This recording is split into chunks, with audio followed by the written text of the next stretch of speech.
For today's vlog mga kamars ay mayroon na naman tayong panibagong YouTube channel na i-review o i-feature walang iba kundi ang YouTube channel ni Pugong Biyahero. Si Pugong Biyahero ay mayroon siyang subscribers na 4.1 million subscribers. Dito sa video na ito mga kamars ay ating alamin kung magkano na nga ba ang kanyang estimated YouTube sahod. Disclaimer, lahat na makikita yung amount dito or mababanggit kong amount dito ay pawang estimated po lamang gamit ang Social Blade. Ang Social Blade ay isang public website na kahit sino ay pwedeng tumingin dito or maaari makita ang estimated YouTube sahod ng mga vlogger or content creator.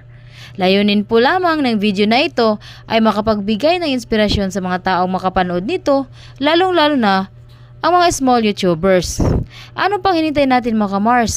Samahan nyo na akong i-review natin ang estimated YouTube sahod ni Pugong Biyahero.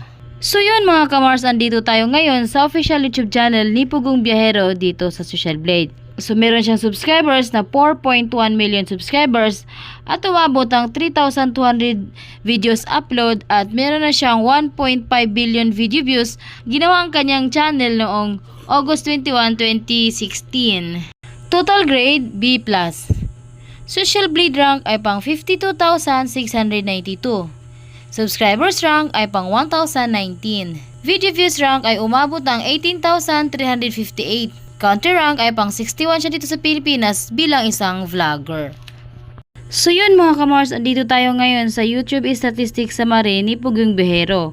Dito natin makikita ang kanyang mga nadagdag na subscribers, video views at ang kanyang estimated earnings.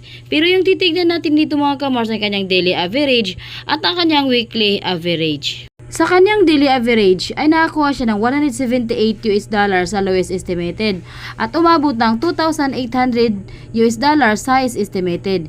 I-convert naman natin ito sa piso, simula natin pag-convert sa lowest estimated na mayroon na siyang $178 i-times natin sa 59 ay mayroon siyang 10,502 pesos na posibleng kitain sa loob ng isang araw.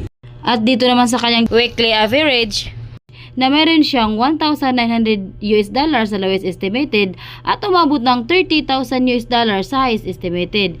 I-convert naman ito sa piso, simula natin pag-convert sa lowest estimated na meron na siyang $1,900 i-times natin sa 59 ay meron siyang 112,100 pesos na posibleng kitain sa loob ng isang linggo. At kung makuha naman ang highest na meron siyang $30,000 i-times natin sa 59 ay meron siyang 1,770,000 pesos na posibleng kitain sa loob ng isang linggo.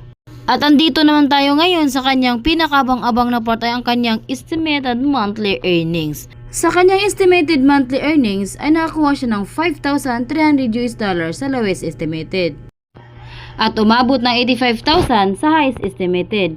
I-convert naman natin ito sa piso, simula natin pag-convert sa lowest estimated na meron na siyang $5,300 i-times natin sa 59 ay meron siyang 312,700 pesos na posibleng kitain sa loob ng isang buwan. At kung makuha naman niya ang highest na meron siyang $85,000 i-times natin sa 59 ay meron siyang 5,015,000 pesos na posibleng kitain sa loob ng isang buwan. At hanggang dito na lamang po ang video na ito. Huwag niyo sana kalimutan mag-like, share at subscribe sa munting channel na ito. Maraming salamat po.